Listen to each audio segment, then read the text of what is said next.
अस्सलाम वालेकुम क्लास, क्या हाल है, कैसे हैं आप लोग। हमारा बिजनेस स्ट्रेटजी एंड पॉलिसी का लेक्चर नंबर 29 है। हम लास्ट लेक्चर को थोड़ा सा रिकैप करते हैं। हमने लास्ट लेक्चर में जो है वो अपने पास कोशिश की थी कि जो हमारे पास स्ट्रेटजी फार्मूलेशन और एवेल्यूएशन का जो फ्रेमवर्क है उसकी जो 3 स्टेजेस हैं उसमें हमने कहा था इनपुट स्टेज हमारे पास है, फिर हमारे पास जो है वो एवेल्यूएशन स्टेज है, फिर हमने कहा जी डिसीजन स्टेज। उन तीनों स्टेजेस को हम जो है कवर करें। तो लास्ट लेक्चर में हमने जो बात की थी हमने वो बात की थी बीसीजी मैट्रिक्स के हवाले से कि आपके पास जो बोस्टन कंसल्टेंसी ग्रुप है उन्होंने एक मैट्रिक्स डिज़ाइन की थी और उस मैट्रिक्स में उन्होंने जो है वो आपके पास 2 चीज़ों को लिया था। जो पहली चीज़ हमारे पास थी वो थी रिलेटिव मार्केट शेयर और दूसरी तरफ हमारे पास थी आपके पास जो ग्रोथ रेट था, ठीक है, इंडस्ट्री ग्रोथ रेट, वो हमारे पास था। तो वहाँ पर हमने अपने पास जो डिसीजन लिया था वो हमारे पास 4 स्क्वायर्स के अंदर डिवाइडेड था और उस डिवीजन में फर्स्ट ऑफ ऑल हमारे पास ये था कि अगर आपके पास जो है ग्रोथ रेट भी अच्छी है और आपके पास जो मार्केट शेयर है वो भी आपका अच्छा है तो you will become the stars के दोनों एंड जो है वो आपके अच्छे हैं। आपकी ग्रोथ रेट भी जो है अच्छी है, आप मार्केट में ग्रो कर रहे हैं, ठीक है, और आपका जो मार्केट शेयर है वो भी अच्छा है, वो भी ग्रो कर रहा है। इसका मतलब ये हुआ कि आपके जो है वो क्या है, आप जो है वो स्टार्स है। सेकंड फेज में हमने ये बात की कि अगर आपके पास ग्रोथ रेट जो है वो हाई है बट मार्केट शेयर आपका लो है तो you become the question mark कि आपको किस तरफ जाना है। क्या आपके पास ग्रोथ रेट जो है वो आपके पास ठीक है बट आपके पास जो मार्केट शेयर है वो बहुत ज्यादा कम है, तो it become the question mark कि आप डिसीजन लें क्या आप लोग करना है। इस लिहाज से आपको डिफरेंट स्ट्रेटजीज जो थी वो भी आपको बताई गई थी कि आप इस स्टेज के अंदर कौन कौन सी जो स्ट्रेटजी प्रपोज जो हम पीछे पड़ चुके हैं वो आप लें तो आप इजीली जो है वो सर्वाइव कर सकते हैं। थर्ड फेज में हमने ये बात की थी कि आपके पास जो मार्केट शेयर है वो तो बहुत ज्यादा हाई है बट जो ग्रोथ है वहां पर उस सेक्टर के अंदर वो बहुत ज्यादा कम है। That thing is called cash cows. आपके पास पैसे की फरवानी है बट आपको आगे ग्रोथ नजर नहीं आ रही, ठीक है, तो हमारे पास ये आएंगे कैश काउस।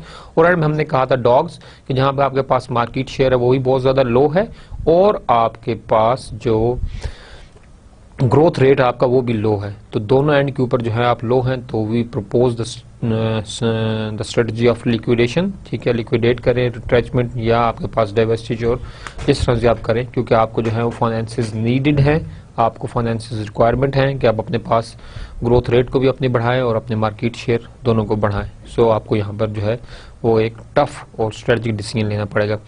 सेकंड में हमने बात की थी अपने पास आई मैट्रिसेस की, यहाँ पे हमने बात की थी इंटरनल फैक्टर एवल्यूशन मैट्रिसेस के मीन वेटेड एवरेज स्कोर की और सेकंड हमने यहाँ पर कहा था आपके पास कि external factor plus internal factor में दोनों को जो मीन एवरेज स्कोर लें और हमने 9 डिफरेंट बॉक्सेस बनाए थे। उन बॉक्सेस के अंदर हमने जो है वो 3 डिफरेंट डिसीजंस लिए थे कि अगर आप इन बॉक्सेस में लाई करते हैं तो आपको क्या करना चाहिए कि आपको build and grow and build, आप ग्रो करें और नए जो है अपने पास डिवीजन जो है वो ऐड करें, ठीक है। सेकंड में हमने ये बात की कि आप क्या करें कि मेंटेन करें और होल्ड करें, होल्ड एंड मेंटेन, कि अपने पास जो पोजीशन है उसको आप रिटेन रखें, जो करंटली आप हैं आप वही रहें, उसी के अंदर क्या करें आप अपने पास सर्वाइव करें। और तीसरी चीज हमारे पास ये थी कि डाइवेस्ट और हार्वेस्ट, ठीक है, दोनों में से एक स्टेप जो है आप ले लें। तो यहाँ पर आपको फैसिलिटेशन मिली बीसीजी मैट्रिसेस ने, आपके पास है स्वॉट एनालिसिस है, स्पेस मैट्रिसेस है, आई मैट्रिसेस थी, इसने हमें हेल्प की कि हम क्या करें डिफरेंट जो एक एवेल्युएटिव स्ट्रेटजीज हैं, जो डिफरेंट अल्टरनेटिव स्ट्रेटजीज हैं वो क्या करें हम उनको डिजाइन करें, ठीक है। और एंड पे हमने बात की थी QSPM की, ठीक है, क्वांटिटेटिव स्ट्रेटजिक पोजीशन मैट्रिसेस। इसने हमें हेल्प किया कि क्या करें कि जो इंटरनल फैक्टर्स हैं, जो कि एक्चुअल इंटरनल फैक्टर्स हैं, जो बहुत ज़्यादा कंट्रीब्यूटिंग इंटरनल फैक्टर्स हैं और बहुत ज़्यादा कंट्रीब्यूटिंग एक्सटर्नल फैक्टर्स हैं, उनको जो है वो इनलिस्ट किया गया, उनको फिर वेट किया गया और फिर उस लिहाज से क्या की गई डिफरेंट जो स्ट्रेटजीज थी वो बनाई गई। यहाँ पर जो आपके पास इंटरनल और एक्सटर्नल फैक्टर्स लिए गए दोनों को लिया गया, यहाँ पर एक चीज़ नहीं ली गई जिससे हमारे पास इंटरनल फैक्टर एवोल्यूशन मैट्रिक्स में सिर्फ हमने इंटरनल फैक्टर लिए, एक्सटर्नल फैक्टर एवोल्यूशन मैट्रिक्स में हमने सिर्फ जो है वो एक्सटर्नल फैक्टर लिए, बट यहाँ पर हमने जो है दोनों फैक्टर्स जो है वो हमने यहाँ पर कंसिडर किए, ठीक है, और उसकी बेस पर हमने वेट असाइन किए और फिर हमने अपने पास जो स्ट्रेटजीज थी वो हमने बनाई, ठीक है। तो ये हमारे पास डिसीजन फेज था कि जो डिफरेंट स्ट्रेटजीज बनी, अब इन डिफरेंट स्ट्रेटजीज के मुताबिक हमें क्या चाहिए, जजमेंटल स्किल चाहिए, इंट्यूशन स्किल चाहिए, हमें कुछ ऐसे पैरामीटर्स डिफाइन करने जिसके बेस पे हम क्या सके वो डिसीजन ले सकें। तो जो इंट्यूटिव स्किल्स है ये आपके पास मैनेजमेंट के हैंड के ऊपर, जो आपके CEOs हैं, जो डायरेक्टर्स हैं, जो आपके पास बोर्ड ऑफ डायरेक्टर्स हैं, बोर्ड ऑफ गवर्नर्स आपके पास हैं, डिफरेंट सेटअप हायरार्की में डिफरेंट आपके पास जो है डिसीजन मेकर्स आपके पास होते हैं, तो उनकी जो इंट्यूशन स्किल जो विद एक्सपीरियंस जो है पास्ट एक्सपीरियंस के बेस पर वो डेवलप करते हैं, ठीक है, तो उसको यूज़ करने की ज़रूरत होगी यहाँ पर, क्योंकि आपके पास जो डिफरेंट अल्टरनेटिव्स हैं, ठीक है, उनके साथ डिफरेंट कॉस्ट एसोसिएटेड है, और उस डिसीजन का क्या इम्पैक्ट होगा इन फ्यूचर ऑर्गेनाइजेशन के internal as well as external factors के ऊपर, इस चीज़ को बहुत ज़्यादा जो है वो देखने की ज़रूरत है। जो हमारा आज का लेक्चर है, आज के लेक्चर में हम जो है स्ट्रेटजी इम्प्लीमेंटेशन के फेज में जा रहे हैं, और स्ट्रेटजी इम्प्लीमेंटेशन हम कुछ मैनेजमेंट के जो इश्यूज हैं जो कि बहुत ज़्यादा ज़रूरी हैं जिनको एड्रेस करना, हम उनके ऊपर जो हमारा है वो फोकस हमारा होगा। मैनेजमेंट के इश्यूज़ के अंदर हम बात करेंगे एनुअल ऑब्जेक्टिव्स की, एनुअल ऑब्जेक्टिव्स क्यों ज़रूरी हैं, इन्हें डेवलप करना क्यों ज़रूरी है, ठीक है, ये हमें किस डायरेक्शन में लेकर जाते हैं, क्या एनुअल ऑब्जेक्टिव हमारे पास एक साल के लिए हमारी डायरेक्शन सेट करते हैं, ठीक है, फिर पॉलिसीज़ क्या हैं, पॉलिसीज़ क्या एनुअल ऑब्जेक्टिव के साथ क्या लिंकेज है। थर्ड फेज में हम बात करेंगे रिसोर्स एलोकेशन की, कि आप जो भी स्ट्रेटजीज बना रहे हैं, जो भी ऑब्जेक्टिव बना रहे हैं, उनको फुलफिल करने के लिए, उनको इम्प्लीमेंट करने के लिए हमें जो है वो रिसोर्सेज जो है वो बहुत ज़्यादा क्या है वो आपके पास ज़रूरत है, ठीक है।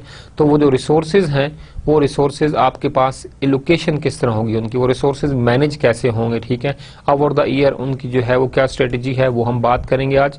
मैनेजिंग कॉन्फ्लिक्ट, जहां पर आपके पास ह्यूमन बीइंग होगा, ठीक है, वहां आपके पास कन्फ्लिक्टिंग सिचुएशन आपके पास क्या होगी, जरूरत होगी, ठीक है, कि because conflict is the part of human nature, ठीक है। जहां पे दो बंदे हैं वहां पर आपके पास रिसोर्सेज हैं, तो वहां पर आपके पास अथॉरिटी है, पावर है, तो वहां पर आपके पास जो कन्फ्लिक्ट हैगा वो आपके पास जरूर आएगा, ठीक है। The conflict is an inevitable situation, so we have to handle that. किस तरह हैंडल किया जाए, कौन सी स्ट्रेटेजीज है, उनके ऊपर हम थोड़ी सी बात करेंगे। मैचिंग स्ट्रेटजी विद स्ट्रक्चर, जो हमारे पास ऑर्गेनाइजेशनल स्ट्रक्चर्स हैं उनके हिसाब से क्या हमारी स्ट्रेटजी मैच कर रही है, या हम जो अपने इंटरनल हमारा स्ट्रक्चर है, हमारा जो स्ट्रेटजीज हैं वो जो है इंटरनल स्ट्रक्चर के साथ मैच ही नहीं कर रही, उसकी फिजिबिलिटी जो है वो बहुत ज़्यादा कम है, so it become a problematic phase, हमें उसको भी देखना है। फिर हम बात करेंगे रीस्ट्रक्चर की, अगर हमारे पास स्ट्रेटजी मैच नहीं कर रही तो we should go for the restructure in organisation, re engineering and e engineering, ठीक है, ई इंजीनियरिंग, इलेक्ट्रॉनिक्स इंजीनियरिंग, हम इसके ऊपर बात करेंगे। लिंकिंग परफॉर्मेंस एंड पे टू द स्ट्रेटजीज, जो आपकी परफॉर्मेंस है ह्यूमन बीइंग की, आपकी एचआर की, आपके पर्सनल्स की, उसको आपने लिंक करना है, और अपनी पे को, रिवॉर्ड सिस्टम को अपनी स्ट्रेटजीज के साथ, ठीक। फिर हम बात करेंगे managing resistance to change, this is again an inevitable situation. तो यहाँ पर आपको रेजिस्टेंस मिलेगा जब भी आप कोई नई चीज़ जो है ऑर्गेनाइजेशन में इंट्रोड्यूस करवाएंगे, तो वो कौन कौन से ऐसे पैरामीटर्स हैं जिनको आपको कंसिडर करना चाहिए ताकि आप इंटरनल रेजिस्टेंस को जो है वो मिनिमाइज कर सकें। और सिर्फ दबाना नहीं है इंटरनल रेजिस्टेंस को, बल्कि आपने इस तरह की स्ट्रेटजी बनानी है, इस तरह का आपने ह्यूमन रिसोर्स को मोटिवेट करना है कि आपके पास क्या हो कि वो लोग उस चेंज को एक्सेप्ट करना शुरू कर दें। आपने इस तरह की जो सिचुएशन है इसको आपने इस तरह से जो है आपने जो है वो बनाना है। तो सिमिलरली आप देखते हैं आपके पास कि मैनेजिंग द नेचुरल एनवायरनमेंट, आपने इंटरनल एनवायरनमेंट को बिल्कुल नेचुरल रखना है, वो किस तरह से आप मैनेज करेंगे उसको, क्रिएटिव स्ट्रेटजी, सपोर्टिव कल्चर, आपके पास जो ऑर्गेनाइजेशन के इंटरनल कल्चर है वो इस तरह का हो जो कि आपकी स्ट्रेटजी के साथ सपोर्ट करे। अगर आपके पास इस तरह की कन्फ्लिक्टिंग सिचुएशन है कि आपका ऑर्गेनाइजेशन कल्चर जो है वो कुछ और है और जो आपकी इंटरनल स्ट्रेटजी है जो आप ऑर्गेनाइजेशन में इम्प्लीमेंट करने जा रहे हैं वो कुछ और है, तो दोनों का अगर कंपैरिजन नहीं हो रहा, दोनों का मैच नहीं हो रहा, तो अगेन आपके पास क्या होगा, कन्फ्लिक्टिंग सिचुएशन होगा। ये कन्फ्लिक्टिंग सिचुएशन क्यों आती है? Most of the time in organisation आपके पास इस तरह होता है कि जो टॉप मैनेजमेंट है उसका जो लिंकेज है या उसकी जो इंटरकनेक्टिविटी है, जो इंटीग्रेशन है विद द लो मैनेजमेंट, वो आपके पास नहीं होती। That's why in strategic management this thing is enforced that whenever you are going to conduct a decision strategy making meeting, you have to consider the low management as well. आपने अकेले CEO नहीं decision लेना, बल्कि आपको लो management को भी involve करना है अपने पास स्ट्रेटजी डिजाइन में और डिसीजन मेकिंग प्रोसेस में, because they are the strategy implementers. जो स्ट्रेटजी इम्प्लीमेंट कर रहा है अगर आप उसको कंसिडर नहीं करेंगे वहां पर, तो आपके पास जो है यहाँ पर प्रॉब्लम आ सकती है। तो इसलिए इस कंडीशन को, अगर ऐसी सिचुएशन है तो किस तरह से आपने जो है उसको सपोर्टिव बनाना है। उसको प्रोडक्शन ऑपरेशन कंसर्न्स हैं, ह्यूमन रिसोर्स के बहुत ज़्यादा कंसर्न्स हमारे पास होते हैं, ठीक है। ह्यूमन रिसोर्स का जॉब सेटिस्फैक्शन फैक्टर है, जॉब कमिटमेंट फैक्टर है, कन्फ्लिक्ट है, internal external inter departmental resource conflict है आपके पास, जॉब स्ट्रेस है आपके पास, ठीक है, पे एंड रिवॉर्ड सिस्टम है, पेंशंस हैं, बहुत सारे फाइनेंशियल बेनिफिट्स हैं, ठीक है। आपके पास हर चीज़ को जो है आपने देखना है। So we should discuss today, it's a very important lecture today. हमने तमाम के तमाम जो मैनेजमेंट के पर्सपेक्टिव हैं ह्यूमन ऑर्गेनाइजेशन के इंटरनल, उनको जो हम आज जो है हम डिस्कस करेंगे।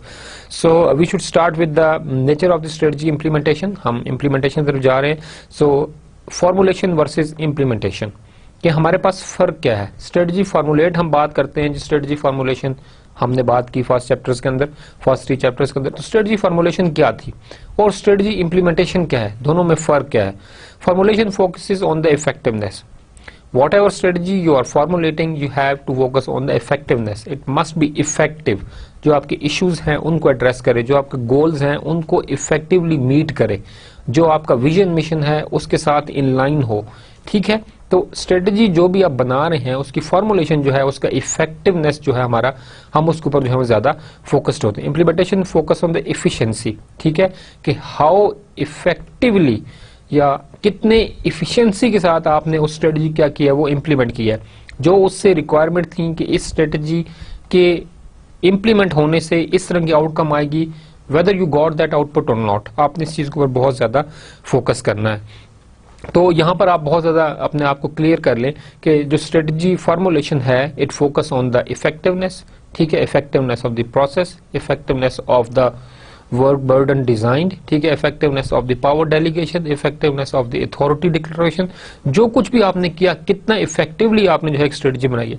इसका आप इस तरह से एग्जांपल ले लें कि आप एक घर बनाने जा रहे हैं, आप कंस्ट्रक्शन करने जा रहे हैं, ठीक है। तो जब आप कंस्ट्रक्शन करते हैं तो आप क्या करते हैं कि आप अपना घर क्या करता है, उसको अपना घर क्या करता है, अपना बनाते हैं, ठीक है। तो घर बनाने से पहले आपको क्या करना पड़ता है, आपको मैप बनाना पड़ता है एक। तो आपने कितनी अच्छी तरह से और कितनी एफर्ट से उस आर्किटेक्ट ने क्या किया, उस मैप को वो डिजाइन किया। जितना अच्छा और इफेक्टिवली वो डिजाइन किया गया होगा, उतनी ही इफिशिएंसी के साथ क्या होगा आपके पास, वो मतलब के इम्प्लीमेंट भी करवाया जा सकता है, ठीक है। तो हमारे पास formulation, it focus on the effectiveness, and implementation, it focus on the efficiency. जो हमारे पास नेचर ऑफ स्ट्रेटजी इंप्लीमेंटेशन है, इसमें फर्स्ट ऑफ ऑल हमने आज बात करनी है मैनेजमेंट प्रोस्पेक्टिव्स के ऊपर। मैनेजमेंट प्रोस्पेक्टिव में हम बात कर रहे हैं शिफ्ट इन द रिस्पॉन्सिबिलिटीज। हमारे पास फर्स्ट ऑफ ऑल जो पुराना मैनेजमेंट स्टाइल था, उसमें हमारे पास क्या था कि हमारे पास जो स्ट्रेटेजिस्ट थे वो सब के सब क्या थे, आपके पास डिसीजन मेकिंग में क्या होते थे, इन्वॉल्व होते, ठीक है। टॉप मैनेजमेंट सीईओज हमारे पास सब के सब क्या थे, इन्वॉल्व होते थे। बट अब पैराडाइम आपके पास क्या होगा, shift, there is shift in the paradigm, and now you have to involve the division और फंक्शनल मैनेजर। अब आपके पास सीईओ के अलावा आपके पास डिवीजन और फंक्शनल मैनेजर का होना भी बहुत ज्यादा जरूरी है। इस चीज को क्यों फोकस किया जा रहा है, पैराडाइम आपके पास क्यों शिफ्ट हुआ कि सिर्फ सीईओज नहीं होंगे, सिर्फ स्ट्रेटेजिस्ट नहीं होंगे, बल्कि अब आपके पास मीटिंग के अंदर जो आपके पास हैं वो फंक्शनल एज वेल एज जो डिवीजन मैनेजर्स हैं वो भी इसके अंदर पार्टिसिपेट करेंगे। इस पैराडाइम की शिफ्ट होने का जो एक फोकस है वो ये आपके पास कि जो टॉप मैनेजमेंट है, दे डोंट नो कि स्ट्रेटजी इंप्लीमेंट करते हुए कौन कौन से ऐसे प्रॉब्लम्स हैं जो कि एम्प्लॉयज को या फंक्शनल या डिवीजन लेवल मैनेजर्स को जो है फेस करने पड़ते हैं। मोस्ट ऑफ द टाइम इस तरह की स्ट्रेटजीज जो थी वो डिजाइन हो जाया करती थी जो कि फिजिबल ही नहीं होती थी इंप्लीमेंट करने के लिए, ठीक है, क्योंकि ऑर्गेनाइजेशन के इंटरनल स्ट्रेंथ, स्किल्स, ठीक है, वो मैच ही नहीं कर रही होती थी उस स्ट्रेटजी के साथ। स्ट्रेटजी आपकी जो है वो टॉप लेवल बना दी जाती थी और बॉटम लेवल पे क्या होती थी, वो इंप्लीमेंट होती थी, ठीक है। जबकि बॉटम लेवल की स्ट्रेंथ और वीकनेसेस और उनकी कैपेबिलिटीज, उनकी स्किल्स को जो है वो कंसिडर नहीं किया जाता था, बस एक स्ट्रेटजी बना दी जाती थी and they have to implement. और जब आपके पास स्किल्स नहीं होंगी, कैपेबिलिटी नहीं होगी, आप अपने ह्यूमन रिसोर्स की कैपेसिटी बिल्डिंग नहीं करेंगे, तो ऑफ कोर्स आपके पास प्रॉब्लम आएगी इन द इम्प्लीमेंटेशन। और यही वजह थी कि सिर्फ स्ट्रेटेजिस्ट को इन्वॉल्व नहीं किया गया। It was proposed that you have to involve the functional as well as division managers in the management perspective और in the something in the strategy design and formulation phase. ये बहुत ज्यादा जरूरी इस चीज को हमारे पास क्या है, इसको मतलब के हमारे पास दिया गया, ठीक है। तो हमारे पास स्ट्रेटेजिस्ट जो है वो स्ट्रेटजी बना देते हैं, इंप्लीमेंटेशन आपके पास कहाँ पे होती है, डिवीजन और फंक्शनल लेवल के ऊपर। तो हमारे पास जो डिफरेंट मैनेजमेंट इश्यूज हैं जिनको यहाँ पे इनलिस्ट किया गया है, उनमें हमारे पास है एनुअल ऑब्जेक्टिव्स। सेकंड हम बात करेंगे अपनी पॉलिसीज के ऊपर, फिर हम बात करेंगे अपनी रिसोर्सेज के ऊपर, organisational structure, then restructuring and reward system. हम वन बाय वन इनके ऊपर हम बात करते हैं। एनुअल ऑब्जेक्टिव हम इसलिए सेट करते हैं कि हम क्या कर सके, जो हमारा मिशन है, ठीक है, और मिशन के तहत हम जो अपना विजन जो है वो अचीव करने जा रहे हैं उसको हमने अलाइन करना है किसके साथ, अपने प्रपोज्ड पॉलिसीज के साथ, अपने प्रपोज्ड गोल्स ऑब्जेक्टिव्स के साथ। हम उनको क्या करना है, उनको हमने अलाइन करना है। एनुअल ऑब्जेक्टिव हमारे पास सालाना होते हैं, ठीक है। हम एक साल के बाद जो है प्रोग्रेस मेजर करते हैं और फिर क्या करते हैं, हम अपने नेक्स्ट ईयर के हम जो है ऑब्जेक्टिव्स जो है उनको हम सेट करते हैं। हमारे पास जो ऑब्जेक्टिव है ईयर वाइज हमने उसे सेट करना है, उसका पर्पस हमारे पास क्या है, उसका जो पर्पस है हमारे पास वो हमारे पास यही है कि हम क्या करें कि हम अपने पास जो है वो एक पैरामीटर्स या एक रोड मैप, ठीक है, एक वे ऑफ एक्शन हम वो डिजाइन कर लें कि हमने किस तरह से इसको जो है वो अचीव करना है, ठीक है। तो हमारे पास अगर एनुअल ऑब्जेक्टिव्स आपके पास है और आपके पास एक प्रॉपर डायग्रामेटिकली या आपके पास एक रोड मैप आपको बना दिया गया है कि आपने इन एनुअल ऑब्जेक्टिव को अचीव करने के लिए आपने ये वाले जो पैरामीटर्स हैं इनको आपने कंसिडर करना है, ये आपके गोल्स हैं। अगर आप ये वाले फैक्टर कंसिडर करेंगे तो आपके पास ये गोल्स अचीव हो जाएंगे, और अगर हमारे पास गोल्स अचीव हो जाते हैं सक्सेसफुली तो जो एनुअल ऑब्जेक्टिव आपके पास वो आपके पास क्या हो जाए, वो अचीव हो जाए। अब यहाँ पर एक क्वेश्चन ये है कि एनुअल ऑब्जेक्टिव्स को एनुअली क्यों रखा जाता है कि आपने सालाना ऑब्जेक्टिव अपने रखने हैं, ठीक है। ऐसी बात नहीं है, हमारे पास लॉन्ग टर्म ऑब्जेक्टिव्स भी होते हैं, हमारे पास जो है वो शॉर्ट टर्म ऑब्जेक्टिव्स वो भी हमारे पास होते हैं। लॉन्ग टर्म ऑब्जेक्टिव्स में हमारे पास एक annual objective is one of the type, हम एनुअल ऑब्जेक्टिव बनाते हैं, फिर हम अपने शॉर्ट टर्म ऑब्जेक्टिव्स कुछ बनाते हैं। शॉर्ट टर्म ऑब्जेक्टिव में हमारे पास जो है शॉर्ट टर्म गोल्स होते हैं, ठीक है, but each and everything is linked, interlinkage इनके दरमियान बहुत ज्यादा जरूरी है। हमारे जो शॉर्ट टर्म ऑब्जेक्टिव्स है वो एक्चुअली हमें हेल्प कर रहे होते हैं हमारे लॉन्ग टर्म ऑब्जेक्टिव्स को अचीव करने के लिए। तो जो इंटरकनेक्टिविटी है बिटवीन द ऑब्जेक्टिव्स वो हमारे पास होना जो है बहुत ज्यादा आपके पास जरूरी है। पॉलिसीज हम डिजाइन करते हैं, हम अपने गोल्स बनाते हैं, पॉलिसीज बनाते हैं जो कि हमारे पास हेल्प करती हैं किसको अचीव करने में, short term as well as long term objectives को। रिसोर्सेज जो भी आपने पॉलिसीज बनाई हैं, जो भी आपने एनुअल ऑब्जेक्टिव बनाए हैं, ठीक है, उनको जब आप बनाते हैं तो उसके साथ साथ आप जो हैं इंटरनली अपने रिसोर्सेज को भी देखते हैं। जो हमने एक साल के अंदर अपना टारगेट सेट किया हुआ है, क्या इसको अचीव करने के लिए हम इंटरनली कैपेबल भी हैं कि नहीं, क्या हमें कोई एक्स्ट्रा स्किल रिक्वायर्ड है, क्या हमें फाइनेंसेस रिक्वायर्ड है, क्या हमें नई कुछ बिल्डिंग चाहिए, ठीक है। तो जो भी आप काम करने जा रहे हैं तो उससे पहले आप देखते हैं कि रिसोर्स अवेलेबिलिटी है या नहीं। अगर आपके पास रिसोर्सेज नहीं है और आपने गोल सेट किया हुआ है, ठीक है, तो आपने क्या करना है, उस रिसोर्स को अवेलेबल कराना है, ठीक है। और वो रिसोर्स अगर आपके पास एक्स्ट्रा बर्डन है या एक साल बाद उसका कोई यूज नहीं है, ठीक है, एक साल बाद आपने उस रिसोर्स को क्या करना है, उसको आपने खत्म कर देना है, तो आपने क्या करना है कि आप अपने आप को आउटसोर्सिंग की तरफ लेकर जाए। क्योंकि ऐसा कोई भी ऐसा फॉर एग्जांपल रिक्वायरमेंट, कोई ऐसी आपके पास रिसोर्स जो आपको कुछ टाइम के लिए चाहिए, ठीक है, अगर आप उसको अपना बनाते हैं, अपना करते हैं, तो वो आपको एक्स्ट्रा कॉस्ट का होगी, वो आपको पड़ेगी, ठीक है। उस एक्स्ट्रा कॉस्ट को पूरा करने के लिए आप क्या करते हैं कि आप जो हैं वो खाम अपने पास एनर्जी भी अपनी ज़ाया करते हैं और उसका जो आपको लॉन्ग टर्म में उसकी आपको यूज भी नहीं होता, तो आपको कॉस्ट पड़ती है। इसलिए जरूरी है कि आप किसको जाएं, आप आउटसोर्स का जो फंक्शन है वो यूज करें, आप कुछ देर के लिए आउटसोर्स करें, बाहर से जो है वो बंदा हायर करें और अपने उस रिसोर्स को क्या करें, फुलफिल करें। तो रिसोर्स एलोकेशन बहुत जरूरी है, ठीक है, timely as well as mean हमारे पास के जो प्रोमिनेंट आपके पास रिसोर्सेज हैं वो आपके पास एलोकेट हो जाएं, ठीक है। और रिसोर्स में आपके पास ह्यूमन रिसोर्स भी एक चीज है, स्किल्ड लेबर भी एक बहुत बड़ा रिसोर्स है आपके पास। ऑर्गेनाइजेशनल स्ट्रक्चर, आपको ये देखना है कि आपने एनुअल ऑब्जेक्टिव सेट किए हैं, आपने रिसोर्सेज एलोकेट कर दिए सब कुछ, क्या आपका ऑर्गेनाइजेशनल स्ट्रक्चर जो है उन एनुअल ऑब्जेक्टिव्स को फेवर भी करता है या फेवर नहीं करता, ठीक है। रीस्ट्रक्चरिंग, अगर आपके पास जो स्ट्रेटजी है वो आपके पास ऑर्गेनाइजेशन स्ट्रक्चर के साथ मैच नहीं करती तो आपको क्या करना होगा, आपको रीस्ट्रक्चर करना होगा ऑर्गेनाइजेशन के इंटरनल स्ट्रक्चर, और फिर उस लिहाज से क्या करेंगे, आप अपनी सारी एडजस्टमेंट क्या करेंगे उसको आप करेंगे। Reward and incentive, this is for the HR part, HR human resource के लिए आपके पास reward and incentive of course बहुत ज़रूरी हैं। जो भी आपने लॉन्ग टर्म ऑब्जेक्टिव सेट किए हैं, शॉर्ट टर्म ऑब्जेक्टिव सेट किए हैं, पॉलिसीज जो आपने बनाई हैं, लॉन्ग टर्म गोल्स आपने बनाए हैं, वो तमाम के तमाम अचीवेबल हैं only by the means of human resource. तो आपने ह्यूमन रिसोर्स को जो है उसको आपने रिवॉर्ड्स और इंसेंटिव आपके पास एक सिस्टम डिज़ाइन करना है, ठीक है, reward management system, incentive management system, और आपने उनको मोटिवेट रखने के लिए जो है वो रिवॉर्ड्स और इंसेंटिव्स देने हैं। हमारे पास कुछ और मैनेजमेंट के इश्यूज हैं जिनको हम देखेंगे साथ साथ। रेजिस्टेंस टू द चेंज, जिस तरह हमने शुरू में बात की कि जब भी आप कोई नई चीज़ इंट्रोड्यूस करवाएंगे तो आपको जो है रेजिस्टेंस फेस करनी पड़ेगी, ठीक है, ऑर्गेनाइजेशन के इंटरनली। अगर आप जो है वो उस रेजिस्टेंस टू चेंज को आपने मैनेज करना है तो आपको कौन कौन से डिफरेंट पैरामीटर्स जो है उनको आपको देखना पड़ेगा, ठीक है।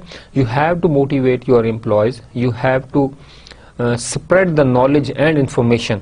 हमारे पास रेजिस्टेंस ऑर्गेनाइजेशन में क्यों आता है कि जब लोगों को इंफॉर्मेशन नहीं होती, ठीक है, लोग उसके बारे में लोगों को एम्बिग्यूटी होती है, ठीक है, अनसर्टेन इन्फॉर्मेशन उनके पास होती है, उनको नहीं पता होता कि हमारे पास ये चीज़ किस तरह से हेल्पफुल हो सकती है। मे बी जो लोग रेजिस्टेंस के जो लोग हमारे पास विद एक चीज़ ये भी हमारे पास लिटरेचर में हाईलाइट हुई है कि जो आपकी एज बढ़ती रहती है तो रेजिस्टेंस टू चेंज आपके पास कदम बढ़ता रहता है, ठीक है। आपकी जो लर्निंग पावर जो है वो आपके पास डिक्रीज होती है तो आपके अंदर रेजिस्टेंस जो है वो इंक्रीज होता है क्योंकि आप नई चीज़ सीखना नहीं चाहते, ठीक है। तो ये भी हमारे पास एक इशू है, एक प्रॉब्लम हमारे पास है जो कि इफेक्ट करता है ऑर्गेनाइजेशंस को। तो आपने क्या करना है कि आपने जो इन्फॉर्मेशन है आपने जो है वो रेजिस्टेंस जनरेट होने से पहले जो है वो इन्फॉर्मेशन जो है उसको आपने क्या करना है, उसको आपने स्प्रेड करना है। ये ना हो कि आप जो क्या करेंगे मतलब इन्फॉर्मेशन जो है उसको आप जो है वो इन्फॉर्मेशन दिए बगैर जब चेंज करेंगे तो आपको रेजिस्टेंस बढ़ेगा। तो आसान इजी सोल्यूशन ये है कि आप जो है इजी आहिस्ता आहिस्ता जो है इन्फॉर्मेशन सर्कुलेट करना शुरू कर दें। जो भी आप चेंज ला रहे हैं उसके बेनिफिट्स लोगों को बताएं, ठीक है, ये इसके बेनिफिट्स हैं, लोगों को मोटिवेट करें, लोगों को ट्रेंड करें कि वो उस चेंज को अडॉप्ट करें। फॉर एग्जाम्पल मोस्टली हमारे पास ऑर्गेनाइजेशंस के अंदर रेजिस्टेंस कब आया, जब कंप्यूटर टेक्नोलॉजी को क्या किया गया ऑर्गेनाइजेशन के अंदर इंट्रोड्यूस किया गया, जब मोस्ट ऑफ द फंक्शंस जो आपके पास मैनुअल थे उनको ऑटोमेट किया गया तो लोगों में ये चीज़ पाई गई कि जी कंप्यूटर्स जो है वो जॉब्स आपके पास क्या हो जाएंगे, वो ले जाएंगे।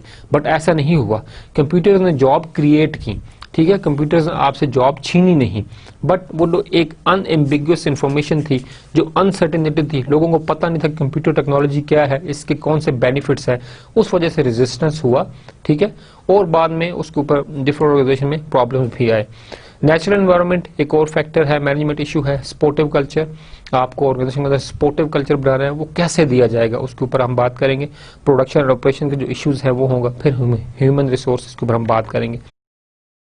Purpose of the annual objective, हमारे पास basis for the resource allocation हमने बात की थी। हमारे पास एनुअल ऑब्जेक्टिव हम लोग सेट करते हैं, और एनुअल ऑब्जेक्टिव हम क्यों सेट करते हैं, ताकि जो हमें रिक्वायर्ड रिसोर्सेज हैं वो हम फर्स्ट ऑफ ऑल तो एवेल्युएट करें, भी हमें ये रिसोर्सेज चाहिए, फिर हम उनको प्रोवाइड करें ताकि जो हमने ऑब्जेक्टिव सेट किए हैं उसको जो है वो फुलफिल किया जा सके, उसकी जो रिक्वायरमेंट्स हैं उनको क्या किया जाए, उनको बैलेंस भी किया जा सके। अगर आपने ऑब्जेक्टिव सेट किए और रिसोर्सेज आपने लोकेट नहीं किए तो इट्स मीन के those objectives are not feasible, not achievable, ठीक है। तो आपने उनको जो है अचीवेबल बनाने के लिए टाइमली जो है वो रिसोर्स एलोकेशन वो करनी है। मैकेनिज्म फॉर मैनेजमेंट एवेल्युएशन, ये हमारे पास एक और पर्पस भी है कि मैनेजमेंट की जो एवेल्युएशन है वो भी हमारे पास किससे होती है, एनुअल ऑब्जेक्टिव से होती है। कि जो आपने एनुअल ऑब्जेक्टिव सेट किए हैं अगर वो अचीव हुए हैं एक साल के अंदर तो इट्स मीन कि जो टॉप मैनेजमेंट, जो बोर्ड ऑफ डायरेक्टर्स हैं, सीईओज हैं, वो ये देखते हैं हाँ कि मैनेजमेंट ने जो है प्रॉपर ईयर के अंदर मतलब कि काम किया है, जो गोल्स इस साल सेट किए गए थे वो मैनेजमेंट ने अचीव किए हैं। अगर वो अचीव किए हैं तो उनकी एवोल्यूशन रिपोर्ट आपके पास क्या होगी, अच्छी होगी, ठीक है। जिस तरह आप अपने पास बीइंग अ स्टूडेंट आप अपने आप को देखते हैं कि इस साल के अंदर, इस सेमेस्टर के अंदर आपने 6 जो है वो कोर्सेज लिए हैं, ठीक है। तो एंड पे आपके पास क्या होता है, रिजल्ट आता है, आपके पास जीपीए, CGPA आपके पास क्या होता है, वो कैलकुलेट होता है। तो ये जो जीपीए, CGPA जो आपके पास कैलकुलेशन है, ये क्या चीज है, ये आपकी सेमेस्टर की प्रोग्रेस रिपोर्ट है कि भाई इसने इस सेमेस्टर में इंप्रूव किया है, इनका जीपीए क्या हुआ है, वो बड़ा है। तो ये आपकी एक सेमेस्टर की एवेल्युएशन है। सिमिलरली जब आप एनुअल ऑब्जेक्टिव सेट करते हैं और आप रिसोर्स एलोकेट कर देते हैं तो मैनेजमेंट की जो एवेल्युएशन है, जो उनकी प्रोग्रेस मेजर होती है, वो at the end in objectives की अचीवमेंट के ऊपर होती है। ठीक है, जो हमारे पास नेक्स्ट पॉइंट है, matrices for gauging progress on the long term objectives. Long term objectives की जो प्रोग्रेस है उनको मेजर करने के लिए भी आप क्या करते हैं, ये भी हमारे पास एक टूल है। कौन सा? Annual objective. Long term objective for example आपने 5 साल की जो है वो प्लानिंग की हुई है और 5 साल के अंदर आप देखते हैं कि हमारे पास क्या प्रोग्रेस हुई है। ठीक है, अब उन 5 साल के अंदर जो आपने 5 साल में आप जहां खुद को देखना चाहते हैं, या 5 साल का जो आपने क्राइटेरिया सेट किया हुआ है या आपने मेजरमेंट किया, 5 साल बाद हम खुद को यहाँ पर जो है वो देखना चाहते हैं, तो उसके लिए आप क्या करते हैं? उसके लिए आप अपने पास एनुअल ऑब्जेक्टिव जो है वो सेट करते हैं। एनुअली देखते हैं कि इस साल ये ऑब्जेक्टिव था, अचीव हुआ, इट्स मीन कि we are heading towards the long term objective. दूसरे साल का ऑब्जेक्टिव, तीसरे, चौथे, पांचवें साल में आप देखते हैं कि आपके पास ओवरऑल प्रोग्रेस जो है वो अचीवेबल हुई है। तो लॉन्ग टर्म ऑब्जेक्टिव्स जो आपके पास हैं उनको अचीव करने के लिए जो हमारे पास एनुअल ऑब्जेक्टिव्स हैं वे ये भी एक टूल है। Establish priorities, organisational, division and departmental. Long term objectives आपको इस चीज में भी फैसिलिटेट करता है दैट यू शुड प्रायोरिटाइज कि कौन सी चीज जरूरी है। आप अपनी एस्टेब्लिश करें प्रायोरिटीज को कि आपने अपने ऑर्गेनाइजेशनल ऑब्जेक्टिव्स को देखना है, आपने अपने डिवीजनल ऑब्जेक्टिव्स को देखना है, या आपने अपने जो डिपार्टमेंटल ऑब्जेक्टिव्स हैं उनको क्या करना है, उनको आपने देखना है। तो ये अब आपके ऊपर जो है वो सारी की सारी आपके पास एक बात है कि आप किस चीज को जो है वो फोकस करना चाह रहे हैं। तो आपने देखा कि आपके पास लॉन्ग टर्म ऑब्जेक्टिव सिर्फ ऑब्जेक्टिव नहीं है, बल्कि ये आपके पास मेजरमेंट क्राइटेरिया भी हैं, ये आपके पास प्रोग्रेस मेजरमेंट टूल भी है, ये आपके पास रिसोर्स एलोकेशन का भी एक जरिया है। तो इसको हम डिफरेंट पैरामीटर्स में एडजस्ट कर सकते हैं। जो हमारे पास रिसोर्सेज हैं वो हमारे पास 4 टाइप्स के हैं। ठीक है, जो हमने बात की कि एनुअल ऑब्जेक्टिव्स के लिए आप रिसोर्स एलोकेट करते हैं। ठीक है, तो रिसोर्सेज किस तरह के होते हैं? फाइनेंशियल रिसोर्सेज हैं, फिजिकल रिसोर्सेज हैं, ह्यूमन रिसोर्सेज हैं, टेक्नोलॉजिकल रिसोर्सेज है। ऑर्गेनाइजेशन के अंदर जो रिसोर्सेज हैं उनको इस 4 मेन कैटेगरीज में जो है वो डिवाइड किया जाता है। फाइनेंशियल रिसोर्सेज में आप देखते हैं कि आपको लॉन्ग टर्म ऑब्जेक्टिव है तो उसके अंदर जो डिफरेंट शॉर्ट टर्म गोल्स हैं, शॉर्ट टर्म ऑब्जेक्टिव हैं, उनको अचीव करने के लिए आपको फाइनेंसेस चाहिए, आपको पैसे चाहिए। ठीक है, ह्यूमन फाइनेंशियल रिसोर्सेज आपको मशीनरी इक्विपमेंट परचेज करने के लिए चाहिए। जो बिल्डिंग आपने ली है उसका रेंट आपने देना है वो है आपके पास। आपने ह्यूमन रिसोर्स के अपनी सैलरीज देने हैं। ठीक है, आपने और डिफरेंट कॉस्ट जो आपके पास इंकर होगी, बिजली के बिल आपके पास हैं, गैस के बिल हैं, और आपके पास डिफरेंट ट्रांसपोर्टेशन चार्जेस आपके पास हैं। ठीक है, रेंट है बिल्डिंग के आपके पास, और डिफरेंट लोन्स आपने पे करने हैं। जिस तरह से भी आपके पास financial resources is the most important. आपके पास ह्यूमन रिसोर्स भी हो, आपके पास फिजिकल रिसोर्स भी हो, आपके पास टेक्नोलॉजिकल रिसोर्स भी हो, बट अगर आपके पास फाइनेंशियल रिसोर्स नहीं है तो आपके पास बाकी रिसोर्सेज भी अपनी जो है वो रिक्वायरमेंट्स को फुलफिल नहीं कर पाएंगे। सो फाइनेंशियल रिसोर्स की अवेलेबिलिटी होना बहुत ज़्यादा ज़रूरी है आपके पास। फिजिकल रिसोर्सेज आपके पास फॉर एग्जांपल लैंड है, बिल्डिंग है, एसेट्स आपके पास। ठीक है, कोई भी ऐसा रिसोर्स जिसको आप टच कर सकते हैं। ठीक है, इंटेंजिबल आपके पास जो है, टेंजिबल इंटेंजिबल एसेट्स आपके पास। फिजिकल रिसोर्सेज को आपने जो है उसकी अवेलेबिलिटी होना जरूरी है। ठीक है, अगर आप एक स्टोर ओपन करना चाहते हैं, आपके पास फाइनेंसेस भी हैं बट आपके पास बिल्डिंग ही नहीं है स्टोर की, तो आप जो है वर्क नहीं कर सकते। फिजिकल रिसोर्सेज की अवेलेबिलिटी का होना भी जरूरी है। अगर आप एक स्टोर के अंदर फिजिकल रिसोर्सेज देखते हैं तो आपके पास जो रैक्स है, फ्रिज है, आपके पास डिफरेंट और जितने भी उसके पास एक स्टोर के अंदर आपको डिफरेंट चीज़ें नजर आती हैं जिनको आप टच कर सकते हैं, तो हमारे पास वो सारे के सारे हमारे पास क्या है, वो फिजिकल रिसोर्सेज आपके पास हैं। ह्यूमन रिसोर्स में आपके पास जो है वो skilled labour, first of all most important thing, आपके पास जो भी लेबर है वो स्किल्ड हो, आपके पास प्रॉपर एक मैनेजमेंट की हायरार्की हो, मैनेजमेंट के अंदर आपके पास डिफरेंट स्ट्रक्चर डिफाइन हुआ हो। ठीक है, आपके पास मैनेजर्स हों, सब मैनेजर्स हों, वर्कर्स हों, एक प्रॉपर कैटेगराइजेशन का होना बहुत ज़्यादा ज़रूरी है आपके मैनेजमेंट के अंदर। तो इन चीज़ों को आपने देखना है कि आपका ह्यूमन रिसोर्स जो है उसकी रिक्वायरमेंट्स क्या हैं। इसके लिए एक और इम्पॉर्टेंट चीज़ आपके पास ये है कि जो आप ह्यूमन रिसोर्स हायर करेंगे उसके लिए आपको जॉब डिस्क्रिप्शन, ठीक है, जॉब डिज़ाइन, ये बताना बहुत ज़्यादा ज़रूरी होगा। अगर आप अपने पास ऑर्गेनाइजेशन में एक स्ट्रक्चर बनाते हैं और उस स्ट्रक्चर में आप देखते हैं कि इस जगह पर इस काम को करने के लिए ये वाले बंदे जो हैं वो रिक्वायर्ड हैं, उनके पास ये स्किल्स होना ज़रूरी है।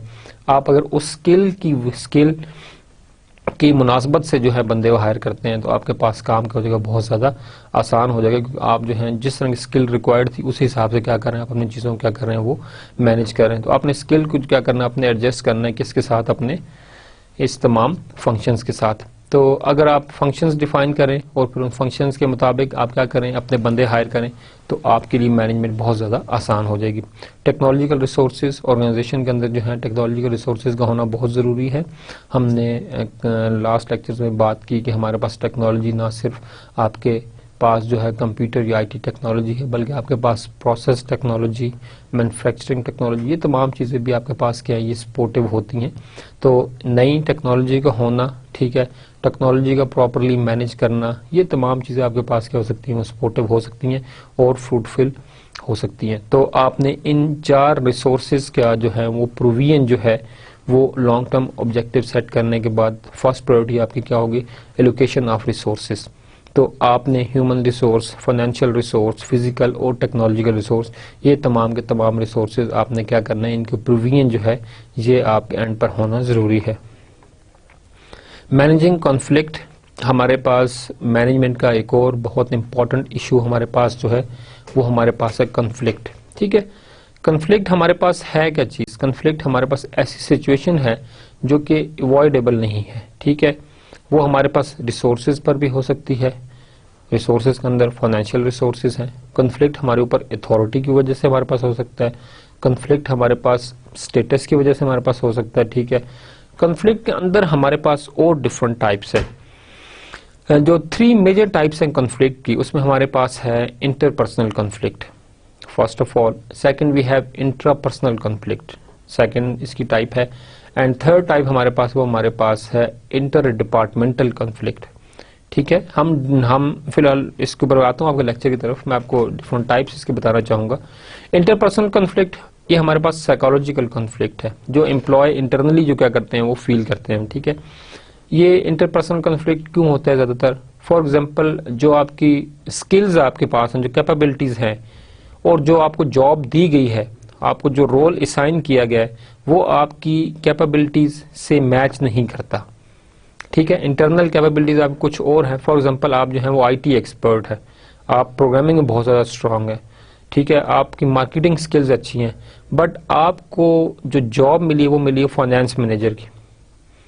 तो अब आपके पास जो ये रोल कॉन्फ्लिक्ट है, जो रोल आपको दिया गया है वो आपकी स्किल के साथ क्या कर रहा है, वो मैच नहीं कर रहा। इस केस के अंदर आपके पास क्या होगा कि आपके पास रोल कॉन्फ्लिक्ट आएगा। ठीक है, रोल कॉन्फ्लिक्ट आएगा तो आप इंटरनली क्या होंगे, वो सेटिस्फाइड नहीं होंगे, इंटरनली आप मोटिवेटेड भी नहीं होंगे काम के लिए। ठीक है, मोस्ट ऑफ द टाइम हमारे सिनेरियोज के अंदर क्या होता है, ग्रेजुएट्स को क्या होती है, जॉब पहले मिलती ही नहीं है। ठीक है, मार्केट सिचुएशन में से अगर उनको जॉब मिलती भी है तो उसका हमारे पास क्या होता है कि जॉब तो मिल गई, अब जो भी मिले, आपको जो भी काम हो, आप कहते हैं बस ठीक है जॉब मिल गई, अब जो भी है मैं करूंगा। ठीक है, आपकी जॉब जो आपको दी गई वो आपकी स्किल से, आपकी कैपेबिलिटी से बिल्कुल भी मैच नहीं कर रही होती, बट स्किल आप क्या कर रहे हो, आप जॉब कर रहे हो। तो it's mean that most of the graduates वो क्या होते हैं, इंटरनल कॉन्फ्लिक्ट का हमारे पास क्या होते हैं, वो शिकार होते हैं। ठीक है, कि आप फिजिकली, इंटरनली, साइकोलॉजिकली आप क्या करते हैं, उसको फील कर रहे होते हैं, बट आप उसको बोलते नहीं है कि मेरे पास ये कॉन्फ्लिक्ट है। तो इंटरनल कॉन्फ्लिक्ट है ह्यूमन बीइंग, ठीक है।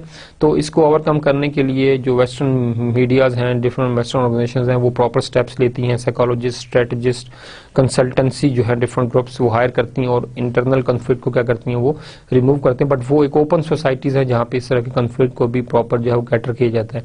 सेकंड कॉन्फ्लिक्ट हमारे पास है इंट्रा पर्सनल कॉन्फ्लिक्ट, 2 बंदे की ऊपर बैठे हैं, काम कर रहे हैं, उनके आपस में कोई ऐसी कॉन्फ्लिक्ट्स हैं, ऐसे क्राइसिस हैं। ठीक है, तो इस तरह कॉन्फ्लिक्ट हमारे पास इंट्रा पर्सनल कॉन्फ्लिक्ट, 2 बंदों के दरमियान कॉन्फ्लिक्ट। अब वो किस वजह के ऊपर है, अथॉरिटी की वजह से है, प्रमोशन की वजह से है, सुपीरियरिटी कम्प्लेक्स है, इंफीरियरिटी कम्प्लेक्स है, डिफरेंट तरह के हमारे पास 2 बंदे बैठे हों तो उनके आपस में कुछ ना कुछ बात हो ही जाती है आपके पास। ठीक है, इवन आपके पास जो है वो ऑर्गेनाइजेशन के अंदर जो है बॉस और सब ऑर्डिनेट्स के दरमियान क्या होती है, प्रॉब्लम्स कुछ ना कुछ चलती रहती है। तो इंट्रा पर्सनल कॉन्फ्लिक्ट, 2 बंदों का आपस में एक दूसरे के खिलाफ एक राय रखना, हमारे पास intrapersonal. Interdepartmental conflict, तीसरी टाइप है हमारे पास इंटर डिपार्टमेंटल कॉन्फ्लिक्ट में हम बात करते हैं कि डिपार्टमेंट्स के अंदर जो कॉन्फ्लिक्ट्स आते हैं वो हमारे पास क्या होते हैं।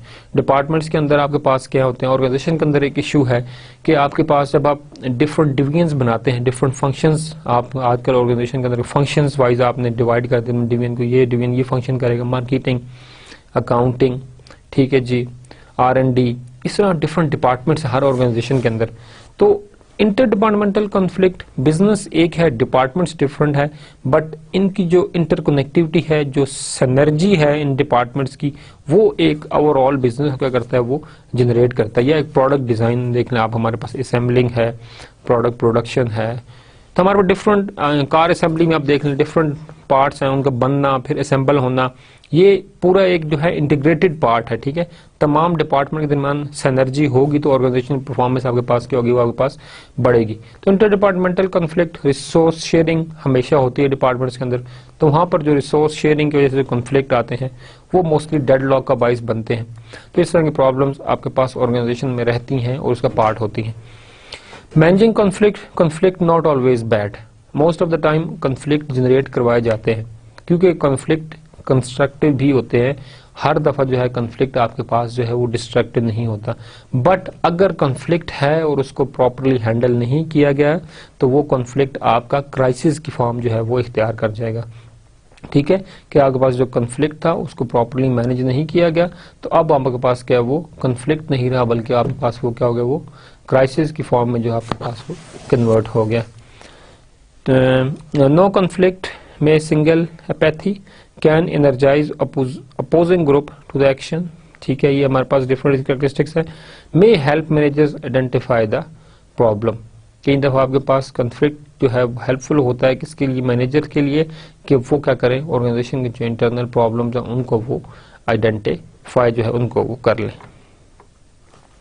हमारे पास कॉन्फ्लिक्ट मैनेजमेंट एंड रेजोल्यूशन के अंदर हमने बात की तो हमारे पास जो है ये डिफरेंट किस्म की हमारे पास कॉन्फ्लिक्ट मैनेजमेंट रिसोर्सेज हैं। 3 हमारे पास डिफरेंट टाइप्स हैं जिनकी वजह से आप कॉन्फ्लिक्ट ऑर्गेनाइजेशन के अंदर मैनेज कर सकते हैं। First of all we have avoidance, second we have diffusion, and third one we have confrontation. Avoidance includes such actions as ignoring the problem in hope that conflict will resolve itself or physically separating the conflicting individuals or groups. Avoid करना, first strategy में ये हो सकती है आपके पास कि जिन 2 groups के अंदर कन्फ्लिक्ट आया है, ठीक है, उनको अवॉइड किया जाए, ठीक है, इन होप के कन्फ्लिक्ट खुद ब खुद आपके पास क्या हो जाएगा, वो ठीक हो जाएगा, ठीक है। बट मोस्टली इस तरह आपके पास नहीं होता, ठीक है। कन्फ्लिक्ट जब आपके पास बढ़ता है तो जो अपोजिशन ग्रुप उनमें रेजिस्टेंस आपके पास क्या होता है, वो इंक्रीज हो जाता है, ठीक है। और इंक्रीज आपके पास वो कन्फ्लिक्ट फिर आपके पास मतलब कि और ज्यादा प्रॉब्लम जनरेट कर सकता है। मे बी उस ग्रुप में ज्यादा से ज्यादा लोग और ऐड हो सकते हैं, आपके पास प्रॉब्लम जो है वो बढ़ता ही चला जाए, ये हमारे पास एक इशू हो सकता है। तो इस केस में आपके पास सेकंड सिचुएशन आपके पास ये है कि जो मैनेजमेंट है वो क्या करती है कि उन ग्रुप्स को या उन इंडिविजुअल्स को क्या करती है, वो सेपरेट कर देती है, ठीक है।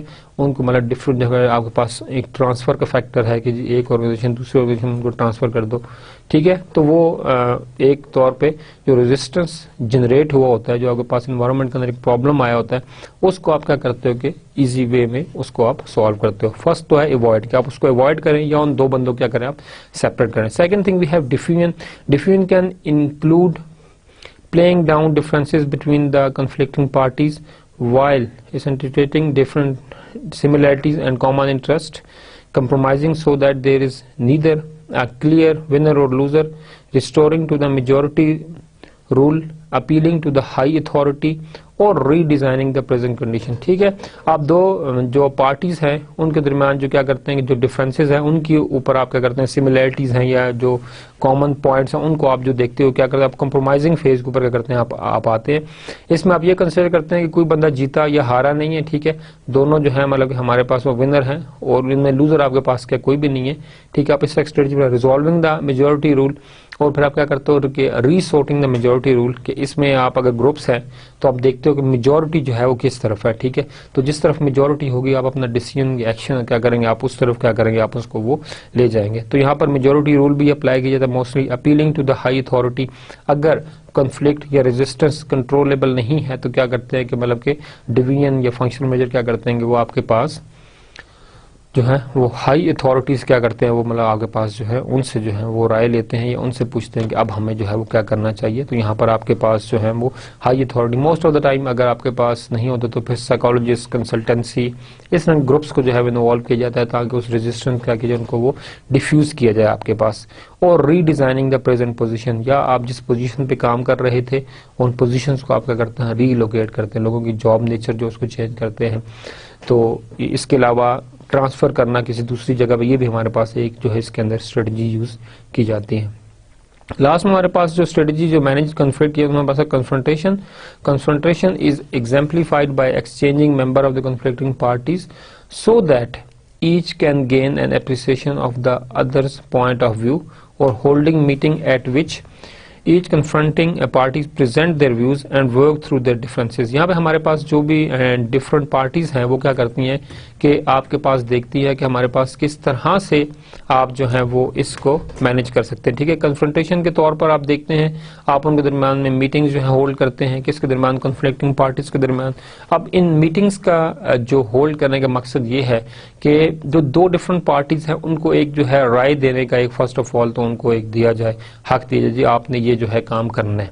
ठीक है, वो काम करते हैं। सेकेंडली आप क्या करते हैं कि आप एक उनका जो पॉइंट ऑफ व्यू है हर एक पार्टी का वो सुनते हैं, सेपरेटली सुनते हैं या इकट्ठे बना के या इकट्ठे बुला के उनके दरम्यान में जो है वो नेगोशिएशन या कुछ डिस्कशन सेक्शन जनरेट करते हैं।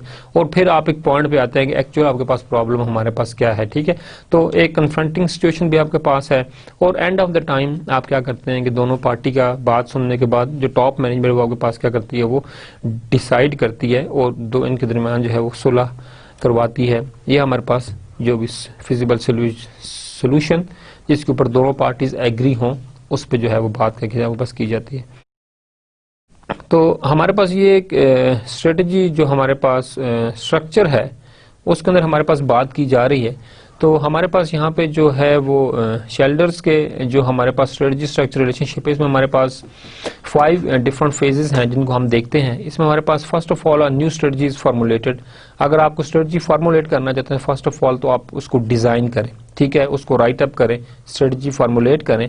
न्यू एडमिनिस्ट्रेटिव प्रॉब्लम इमर्ज, आपके पास of course resistance to change है, आपने कोई स्ट्रेटजी बनाई है तो आपके पास क्या होगा कि एडमिनिस्ट्रेटिव प्रॉब्लम्स हैं वो आपके पास क्या होंगे, जनरेट होंगे। ऑर्गेनाइजेशनल परफॉर्मेंस आपके पास क्या होगी, वो डिक्लाइन होगी अगर प्रॉब्लम्स आपके पास आ रहे हैं इंटरनली एडमिनिस्ट्रेशन के अंदर। New organisation structure is establish, आपके पास एडमिनिस्ट्रेशन का प्रॉब्लम था तो आपने क्या किया, ऑर्गेनाइजेशन के अंदर जो है स्ट्रक्चर जो है उसको आपने क्या किया, उसको आपने रीडिजाइन किया एंड देन आपने क्या की, ऑर्गेनाइजेशनल परफॉर्मेंस इंप्रूव और आपके पास क्या होता है, ऑर्गेनाइजेशन परफॉर्मेंस आपके पास इंप्रूव हुई थी। ये एक स्ट्रेटजी है कि जो शेल्डर ने बताया कि अगर आपके पास एक प्रॉब्लम है और उसकी प्रॉब्लम के ऊपर रेजिस्टेंस आपको मिलता है तो आप कौन कौन से स्टेप लें। फर्स्ट ऑफ ऑल यहाँ बात की जा रही है कि फर्स्ट ऑफ ऑल तो आप स्ट्रेटजी फॉर्मुलेट करें। ठीक है, ऑफ कोर्स ऑर्गेनाइजेशन जो है अपने एक्सटर्नल एनवायरनमेंट के अंदर स्क्रीनिंग के बाद जो है देखती है कि हमारे ऑर्गेनाइजेशन के अंदर ये वाली चेंज रिक्वायर है और हमें इस चेंज को अडॉप्ट करना चाहिए और जो भी एक अपॉर्चुनिटी है बाहर उसको हमें अडॉप्ट करना चाहिए। अब उस अपॉर्चुनिटी को अडॉप्ट करने के लिए मैनेजमेंट क्या करती है, आपके पास एक नई स्ट्रेटजी जो है आपके पास वो क्या करती है, वो डिजाइन करती है। अब नई जब स्ट्रेटजी आपके पास बनेगी तो आपके पास ऑर्गेनाइजेशन के अंदर कुछ ना कुछ चेंज आएगी, कुछ इंप्रूवमेंट आएगी या कुछ हमारे पास चीजें आपके पास होंगी, कुछ चेंज होगा। फॉर मैनेजमेंट को प्रेशर बढ़ेगा, आपके पास वर्कलोड बढ़ेगा, रेजिस्टेंस चेंज हमारे पास कुछ ना कुछ हमारे पास आएगा। जब नई स्ट्रेटजी आपने बनाई तो आपके पास एडमिनिस्ट्रेशन के एंड पे आपके पास क्या होगी, मैनेजमेंट के एंड पे, मैन्युफैक्चरिंग का एचआर के एंड पे आपके पास होगी, आपके पास कुछ ना कुछ प्रॉब्लम्स क्या होंगे वो आपके पास आएंगी। अब आपने क्या करना है, उन प्रॉब्लम्स को रिजॉल्व करने के लिए आपने क्या करना है कि आपने जो है ऑर्गेनाइजेशनल जो स्ट्रक्चर है उसको आपने रीडिजाइन करना है। ठीक है, क्योंकि जो चेंज आई, जो रेजिस्टेंस आया उसकी वजह से आपके पास क्या हुई कि आपके पास जो है वो परफॉर्मेंस आपके पास की वो डिक्लाइन हुई। इसकी एग्जांपल आप इस तरह से ले लें कि अगर आपने जो है वो एम्प्लॉयज़, आपने कोई नई एचआर पॉलिसी जो है वो क्या की, एक डिज़ाइन की है, आपने नई एचआर स्ट्रेटजी, रिवॉर्ड सिस्टम आपने डिज़ाइन किया है, उस पे आपकी जो एम्प्लॉय है वो क्या, वो हैप्पी नहीं है, खुश नहीं है और वो स्ट्राइक पर चले जाते हैं आपके पास। तो आपकी नई स्ट्रेटजी जो बनी उसकी वजह से आपको रेजिस्टेंस फेस करना पड़ा, तो उस रेजिस्टेंस की वजह से आपके पास की परफॉर्मेंस आपके पास की डिक्लाइन हुई, आपके पास एम्प्लॉय स्ट्राइक पे चले गए, आपका काम रुक गया, आपके पास क्या हुई, परफॉर्मेंस ऑर्गेनाइजेशन की आपके पास वो क्या हुई, वो डिक्लाइन हुई। अब इस डिक्लाइन की वजह से आपके पास क्या हुआ कि मैनेजमेंट ने क्या किया कि अब उन्होंने दोबारा रीविजिट किया अपनी स्ट्रेटजी को, उन्होंने पूरा स्ट्रक्चर जो था ऑर्गेनाइजेशन उसको उन्होंने चेंज किया, और वो चेंज जो थी वो हेल्पफुल हुई, ऑर्गेनाइजेशन की परफॉर्मेंस आपके पास क्या हुई, वो इंप्रूवमेंट हुई उसके साथ। ये हमारे पास शेल्डर स्ट्रेटजी स्ट्रक्चर रिलेशनशिप है। Basic form of the structures, हमारे पास जो ऑर्गेनाइजेशन स्ट्रक्चर्स होते हैं हमारे पास डिफरेंट स्ट्रक्चर्स हैं। इनमें फर्स्ट ऑफ ऑल हमारे पास फंक्शनल स्ट्रक्चर है, फिर हमारे पास है डिविजनल स्ट्रक्चर, फिर हमारे पास है strategic business unit structure, and फिर हमारे पास है मैट्रिक्स स्ट्रक्चर्स। तो ये हमारे पास 4 डिफरेंट टाइप ऑफ स्ट्रक्चर्स हैं। फंक्शनल स्ट्रक्चर में आप देखते हैं ऑर्गेनाइजेशन के अंदर कौन कौन से फंक्शंस अवेलेबल हैं, ठीक है, और उन फंक्शंस के हिसाब से आप क्या करते हैं कि अपने पास जो है वो डिफरेंट जो है वो स्ट्रक्चर्स डिजाइन करते हैं। फंक्शंस एक ऑर्गेनाइजेशन के अंदर आप हम देख रहे हैं हमारे पास जो मैनेजमेंट का फंक्शंस हैं, ठीक है, उसमें हमारे पास मैनेजमेंट हायरिंग है, ठीक है, रिवॉर्ड मैनेजमेंट है, मोटिवेशन है, डिफरेंट हमारे पास जो है फंक्शंस हैं मैनेजमेंट के। फिर हम देखते हैं मार्केटिंग के डिफरेंट फंक्शंस हैं, ठीक है जी, मार्केटिंग की टीम है, एक एडवर्टाइजमेंट करती है, एक डिजाइन करती है, एक प्रमोशन को देखती है। डिफरेंट हमारे पास डिफरेंट फंक्शंस हैं जो एक ऑर्गेनाइजेशन के अंदर आपके पास चलते रहते हैं। इस हमारे पास फाइनेंस के फंक्शंस हैं, ऑपरेशन डिवीजन के अपने फंक्शन हैं, प्रोडक्शन डिवीजन के अपने फंक्शंस हैं, इंफॉर्मेशन सिस्टम डिवीजन के अपने फंक्शंस हैं। तो आप क्या करते हैं, फंक्शन स्ट्रक्चर डिजाइन करते हैं।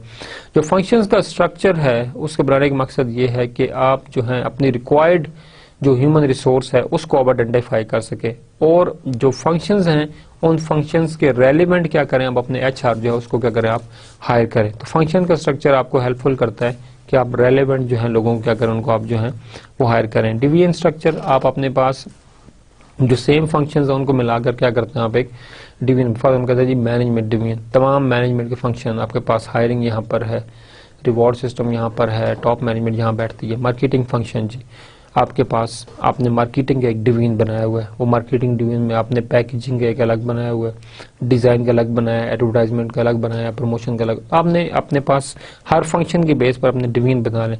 स्ट्रेटजिक बिजनेस यूनिट्स, फिर इसमें से आपने क्या किए कि आपने स्ट्रेटजिक बिजनेस यूनिट बनाया, और एंड पे आपने क्या किया, अपने पास एक मैट्रिसेस पूरी ऑर्गेनाइजेशन का जो है वो एक डिजाइन स्ट्रक्चर उसको आपने जो है वो बना दिया।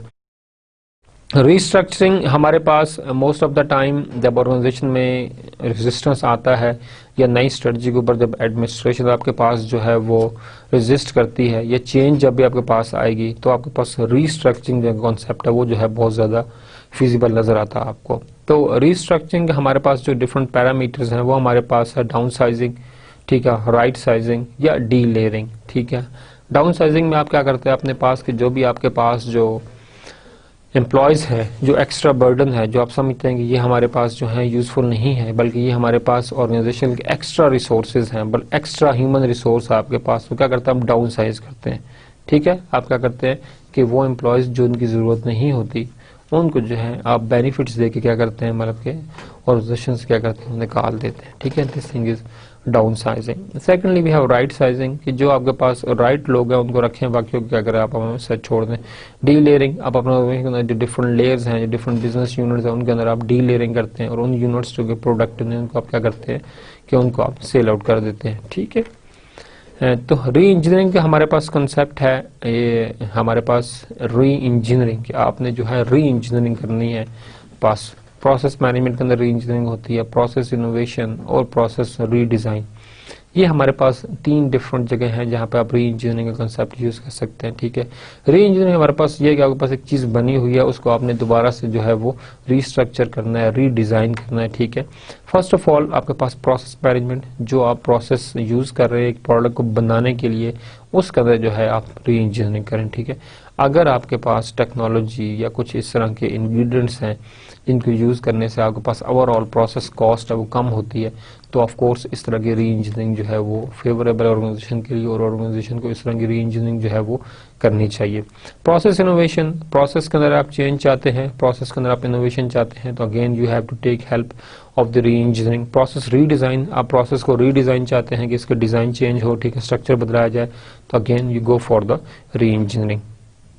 ये हमारे पास टेस्ट फॉर परफॉर्मेंस पे प्लांट्स, हमारे पास जो परफॉर्मेंस के जो हैं पे प्लांट्स उनको टेस्ट करने के तरीके हैं। Does the plan capture attention, ठीक है। आपके पास परफॉर्मेंस पे प्लान्स, जो प्लान आपने बनाया है, जो आपने एक पे स्ट्रक्चर नई तरीके से सेट की है, क्या वो अट्रैक्टिव है, लोग उसकी तरफ खुशी से माइल हैं या नहीं। This is a question for the managers. Do employ understand the plan, क्या आपने जो इंफॉर्मेशन है उस प्लान के बारे में वो आपने प्रॉपरली कन्वे की है अपने एम्प्लॉयज को या कि नहीं। यहाँ पर ये चीज़ बहुत ज़रूरी है कि हमारे पास जो ऑर्गेनाइजेशन के अंदर चेंज आती है या जो रेजिस्टेंस है ऑर्गेनाइजेशन के अंदर, पे स्ट्रक्चर आपने चेंज किया है, क्या आपने उस पे स्ट्रक्चर की इंफॉर्मेशन चेंज करने से पहले एम्प्लॉयज़ को बताई कि ये पे स्ट्रक्चर हम चेंज करने जा रहे हैं और इस पे स्ट्रक्चर का पर्पज़ ये है, ठीक है, इसकी रिवीजन की हमारे पास ये वजह है। अगर आप एम्प्लॉयज़ को पहले बता दें तो आपका रेजिस्टेंस जो आपके पास वो मिनिमाइज होगा।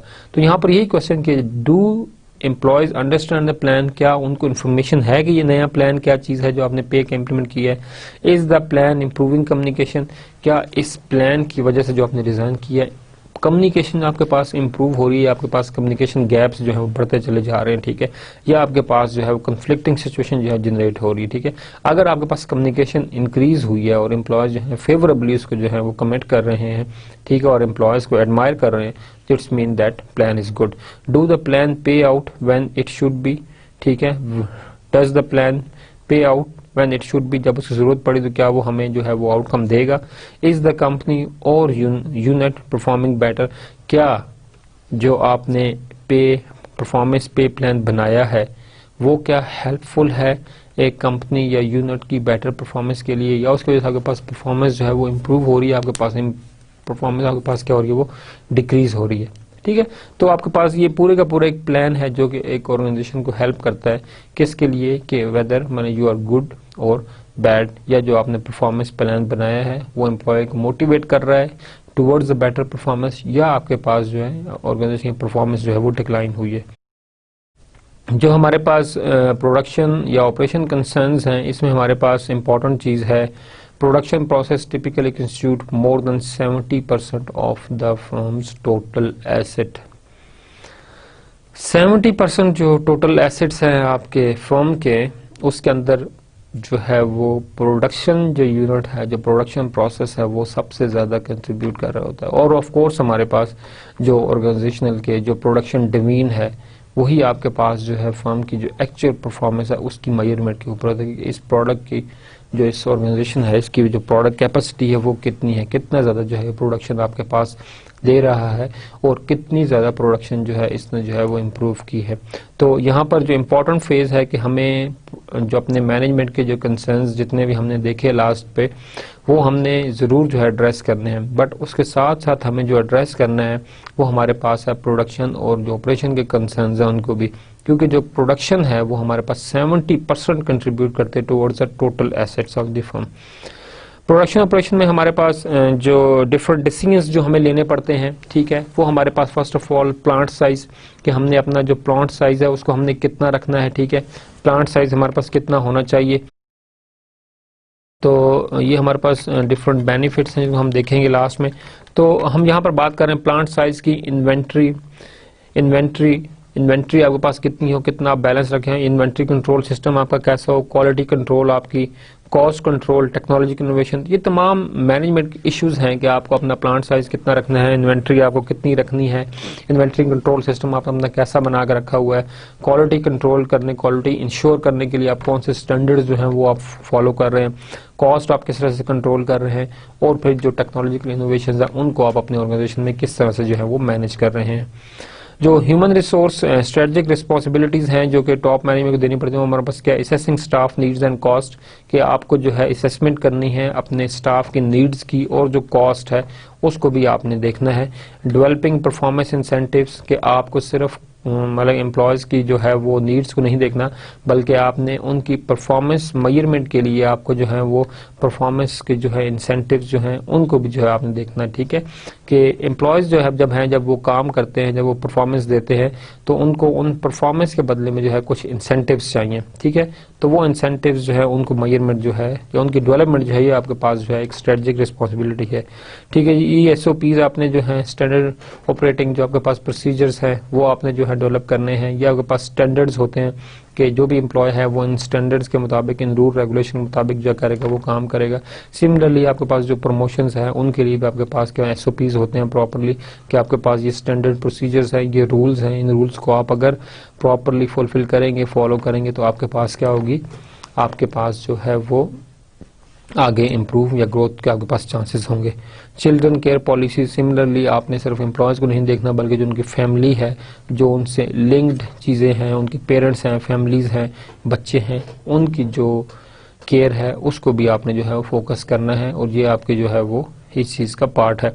वर्क लाइफ बैलेंस इश्यूज, ये बहुत ज़्यादा इंपॉर्टेंट है आपके पास कि आपने जो अपने पास जो वर्कर्स है वो वहाँ काम करते हैं, ठीक है, उनके काम के मसाइल भी हैं, बट उनकी जो फैमिली लाइफ है, प्रॉब्लम्स हैं, उनकी भी जो है कुछ रिक्वायरमेंट्स हैं। तो आपके पास मोस्टली फीमेल्स के अंदर जो है वो वर्क लाइफ बैलेंस इश्यूज जो हैं वो लिटरेचर में ज़्यादा हाईलाइट किए गए, और वो फीमेल्स जो मतलब कि जॉब करती हैं, जो कि मैरिड होती हैं, ठीक है, कि उनको जॉब की रिक्वायरमेंट्स भी सारी की सारी पूरी करनी है, and then they go back home, उनको अपने बच्चों की रिस्पॉन्सिबिलिटी जो है, अपने घर की जो रिस्पॉन्सिबिलिटीज़ है उनको भी जो है वो पूरा करना है। तो अब दोनों चीज़ों को बैलेंस करना है उन्होंने, वर्क को भी और अपनी फैमिली लाइफ को भी। तो उनके अंदर जो है कॉन्फ्लिक्ट आमतौर पर ज़्यादा रहता है, और इश्यूज़ कुछ ना कुछ उनके पास हर वक्त हाईलाइट होते रहते हैं। तो इस चीज़ को भी आपने देखना है कि किस तरह से चीज़ जो है मैनेज हो सकती है। हमारे पास यहाँ पर ऑर्गेनाइजेशन के अंदर जो इश्यूज हैं उनके अंदर मैनेजमेंट इश्यूज में एक इश्यू हमारे पास है डाइवर्सिटी इश्यूज, ठीक है, कि हमारे पास जो वुमेन सीईओज थी 2005 में, उनको हम देखते हैं कि कितनी ज़्यादा जो वुमेन सीईओज थी वो किस एज के अंदर जो है वो सीईओज हमारे पास आकर बनी, ठीक है। हमारे पास ऑर्गेनाइजेशन में यंग सीईओज भी होते हैं, बट फीमेल के हवाले से एक रिपोर्ट पब्लिश हुई, हम देखते हैं हमारे पास ईबे कंपनी के अंदर जो हमारे पास मैग विटमैन थी, she was 49 year of age जब वो सीईओ हमारे पास बनी, ठीक है। हमारे पास एंड्रिया जंग हैं, ठीक है, Avon products 47 year age. Anne जो है जीरोक्स की जो सीईओ थी हमारे पास 52 ईयर, ठीक है। हमारे पास जो वैगनर थी ये सिटी ग्रुप की 56 ईयर एज, ठीक है। बेस्टे होल्डन इसकी जो क्राफ्ट फूड की जो है सीईओ थी, इनकी एज 49 ईयर थी। एनी मोर हमारे पास एओएल जो हमारे पास टाइम वार्नर हैं 57 ईयर ऑफ एज। तो हमारे पास जो ऑर्गेनाइजेशन में डिफरेंट डाइवर्सिटी इश्यूज हैं उनको भी जो है मैनेजमेंट ने हैंडल करना होता है। हमारे पास मोस्ट ऑफ द टाइम इस को देखा गया कि जो मेल सीईओज हैं उनकी रेशियो ज़्यादा है फीमेल आपके पास जो है सीईओ से। फीमेल जो ग्रोथ रेट है, जो उनकी डेवलपमेंट है टॉप पोस्ट तक, वो बहुत ज़्यादा कम है। तो इस चीज़ को हैंडल करना, इस डाइवर्सिटी इशू को ऑर्गेनाइजेशन के अंदर हैंडल करना, प्रमोट करना, ये भी वन ऑफ द इशू है जो मैनेजमेंट हैंडल करती है। Benefits of diverse workforce, of course diversified workforce का होना ज़रूरी है, डिफरेंट कल्चर्स का ज़रूरी है। इम्प्रूव कोऑपरेटिव कल्चर, ऑर्गेनाइजेशन के अंदर जो कोऑपरेटिव कल्चर है उसको इन्हांस करता है। इम्प्रूव्स एम्प्लॉय मोरल को इम्प्रूव करता है। Lead to higher retention of the employees, ठीक है, रिटेन रहते हैं एम्प्लॉयज आपके पास, ठीक है, लॉन्ग टर्म जॉब करते हैं। Leads to easy recruitment of the employees, आपके पास आसानी होती है कि आप किसी तरह का भी जो है एम्प्लॉयज ले लें, ठीक है, स्किल बेस्ड हो, ठीक है, और डिफरेंट कल्चर से हो तो आपके पास बेनिफिशियल है। डिक्रीज कंप्लेंट एंड लिटिगेशन, आपके पास जो कंप्लेंट्स हैं, जो प्रॉब्लम्स हैं वो आपके पास कम हो जाती हैं। इंक्रीज क्रिएटिविटी, आपके पास डिफरेंट कल्चर से लोग आएंगे, डिफरेंट नेशनैलिटीज़ के लोग होंगे, ठीक है, तो आपके पास जो है क्रिएटिविटी जो है ऑर्गेनाइजेशनल वो बढ़ेगी और it's results improve in the organisational productivity. Decrease interpersonal conflict, of course जब आप डिफरेंट कल्चर से लोगों को लेकर आएंगे, बुलाएंगे, तो इंटरपर्सनल कॉन्फ्लिक्ट जो आपके पास एक इंटरनली होते हैं एम्प्लॉय के अंदर, जो साइकोलॉजिकल कॉन्फ्लिक्ट होते हैं, जो कि उनकी रोल कॉन्फ्लिक्ट की बेस पर होते हैं, वो आपके पास क्या होंगे, वो भी आपके पास जो है वो डिक्रीज होंगे। तो ये हमारे पास कुछ बेनिफिट्स हैं जो कि हमारे पास डाइवर्स वर्क फोर्स को हायर करने के हमारे पास हैं। कुछ और बेनिफिट्स हमारे पास जो हैं कि अगर आप डाइवर्सिफाइड वर्क फोर्स हायर करते हैं, enable the organisation to move into emerging markets, आप जो हैं आपके पास जो एम्प्लॉयज़ हैं वो एक कल्चर के नहीं है बल्कि आपने डिफरेंट कल्चर से जो है उन एम्प्लॉयज़ को हायर किया, ठीक है, आपने हायर किया हुआ है। Secondly you are hiring people from the different nationals, आपके पास डिफरेंट नेशनैलिटीज़ के ग्रुप हैं, तो आपके पास हेल्पफुल होगा कि आप अगर इंटरनेशनलाइजेशन की तरफ जाते हैं, कि आप अपने बिजनेस को शिफ्ट करते हैं from one country to another country, तो आप ऑलरेडी इस तरह की वर्क फोर्स के साथ जा रहे हैं जिसमें डिफरेंट नेशनैलिटीज़ के लोग हैं, तो आपको वहाँ पर जाकर नई कंट्री के अंदर जाकर बिजनेस हैंडल करना क्या होगा वो आपके पास आसान होगा। दैट्स वाई हमारे पास इस चीज़ को मोटिवेट किया जाता है कि इनकरेज किया जाता है कि आप जिस कंट्री में बिजनेस स्टार्ट करने जा रहे हैं वहाँ की वहाँ की वर्क फोर्स को आप हायर करें, ठीक है। और डिफरेंट कल्चर की वर्क फोर्स हायर करने के एक और बेनिफिट आपके पास ये है कि इंटरपर्सनल जो कॉन्फ्लिक्ट्स है वो आपके पास कम हो जाते हैं और जो ऑर्गेनाइजेशन के अंदर जो कल्चरल वैल्यूज हैं वो ज़्यादा इम्प्रूव होती हैं। इम्प्रूव क्लाइंट रिलेशनशिप्स, ठीक है, आपके पास जो क्लाइंट के साथ रिलेशन वो भी आपके पास बढ़ते हैं। जब नई कंट्री में जाकर बिजनेस करेंगे किसी नई कंट्री में, तो वहां पर आपको वहां के सप्लायर्स, वहां के डिस्ट्रीब्यूटर्स जो है वो हायर करने पड़ेंगे। तो आप जब अपनी कंट्री में थे तो आपके पास यहाँ के थे, दूसरी कंट्री में आपके पास दूसरे सप्लायर्स आपके पास थे, तो आपके पास जो क्लाइंट के साथ रिलेशनशिप है वो भी आपके पास क्या होगा, वो आपके पास इंप्रूव होगा। इंक्रीज प्रोडक्टिविटी, और इस चीज को जो है वो लिटरेचर में हाईलाइट किया गया कि जब भी आपके पास ऑर्गेनाइजेशन की इंटरनल जो आपके पास प्रोडक्टिविटी है उसको इन्हांस करना हो तो आपको अपने वर्क फोर्स को जो है उसको आपको डाइवर्सिफाइड जो है वो रखना पड़ेगा। इम्प्रूव द बॉटम लाइन, आपके पास बॉटम लाइन के अंदर इम्प्रूवमेंट आती है। मैक्सिमाइज ब्रांड आइडेंटिटी, जब आपके पास डिफरेंट कल्चर के लोग होंगे तो जो आपका ब्रांड है उसकी आइडेंटिटी जो है वो कस्टमर के माइंड में वो आपके पास की होगी, वो आपके पास इंप्रूव होगी। And the last benefit is reduce the training cost, क्योंकि आप डिफरेंट कल्चर्स के लोग ला रहे हैं और कल्चर के लोग आप ला रहे हैं और स्किल्ड लेबर जो आप जो है वो हायर कर रहे हैं, तो आपकी जो ट्रेनिंग कॉस्ट है वो आपके पास क्या हो जाएगी, वो आपके पास मिनिमाइज हो जाएगी। तो ये हमारा आज का लेक्चर था। हम आज के लेक्चर की समरी में देखें तो हमने जो डिफरेंट मैनेजमेंट के प्रोस्पेक्टिव्स देखे हैं उनको हमने वन बाय वन डिस्कस किया। इन मैनेजमेंट प्रोस्पेक्टिव्स में हमने बात की थी एनुअल ऑब्जेक्टिव्स की, कि एनुअल ऑब्जेक्टिव क्यों सेट किए जाते हैं। एनुअल ऑब्जेक्टिव को सेट करने का मेन पर्पस हमारे पास क्या है कि जो हमारे पास लॉन्ग टर्म गोल्स हैं उनको हम ब्रेक डाउन करते हैं अपने पास एनुअल ऑब्जेक्टिव्स में, ठीक है। और एनुअल ऑब्जेक्टिव हम अपने पास सेट करते हैं अपने पास short term goals, short term objectives, और वो हमारे पास कनेक्टिविटी उनके दरमियान जो है इंटीग्रेट होकर आपके पास क्या करते हैं, आपके पास एक आउटकम देते हैं प्रोडक्ट के लिए। फिर हम पॉलिसीज बनाते हैं, जो हमने ऑब्जेक्टिव सेट किए हैं उनके लिए हम क्या करते हैं, हमारे पास रिसोर्स एलोकेट करते हैं। फिर ऑर्गेनाइजेशन में मैनेजमेंट इश्यूज के अंदर जो एक और हमने चीज देखी, that thing is called conflict. हमारे पास जो ऑर्गेनाइजेशन के अंदर कॉन्फ्लिक्ट्स आते हैं, ठीक है, जो हमारे पास एम्प्लॉयज का इंटरनल कॉन्फ्लिक्ट है, इंटरपर्सनल कॉन्फ्लिक्ट जो कि साइकोलॉजिकल कॉन्फ्लिक्ट है, interpersonal conflict, intrapersonal conflict, inter departmental conflict, इनको इश्यूज को मैनेजमेंट किस तरह हैंडल करेगी वो भी आपने देखना होता है, ठीक है। फिर आप देखते हैं अपने पास स्ट्रेटजी मैच द स्ट्रक्चर, आप री इंजीनियरिंग की बात करते हैं, पोजीशन के अंदर री इंजीनियरिंग बात करते हैं। फिर हमने बात की थी कि जो स्ट्रेटजी फार्मूलेशन का हमने एक फ्रेमवर्क डिजाइन किया उसको हमने आपसे बात की, प्रोडक्शन इश्यूज हमने देखे, ठीक है। और फिर हमने ह्यूमन रिसोर्स डिफरेंट कंसर्न्स हमने देखे। तो जो नेक्स्ट लेक्चर होगा उसमें हम जो है अपना जो लास्ट पार्ट है strategy review evolution and control, हमने मैनेजमेंट स्ट्रेटजी फार्मूलेशन की बात की, हमने स्ट्रेटजी इंप्लीमेंटेशन की बात की। जो नेक्स्ट लेक्चर हमारा होगा उसमें हम इंशाल्लाह बात करेंगे अपने पास स्ट्रेटजी रिव्यू के अंदर। इसके अंदर जो हम टॉपिक कवर करेंगे वो हम कवर करेंगे strategy evolution framework, balance score card हम देखेंगे, ठीक है, कंटीजेंसी प्लानिंग, ऑडिटिंग, और जो 21st सेंचुरी के जो चैलेंजेस हैं जो आपको strategic business policy and management में आपको फेस करने पड़ रहे हैं, और आप नेक्स्ट में जो फ्यूचर में आपको प्रॉब्लम्स आ सकते हैं उनको हम डिस्कस करेंगे। So for today lecture, thank you very much. अस्सलाम वालेकुम रहमतुल्लाहि व बरकातुहू।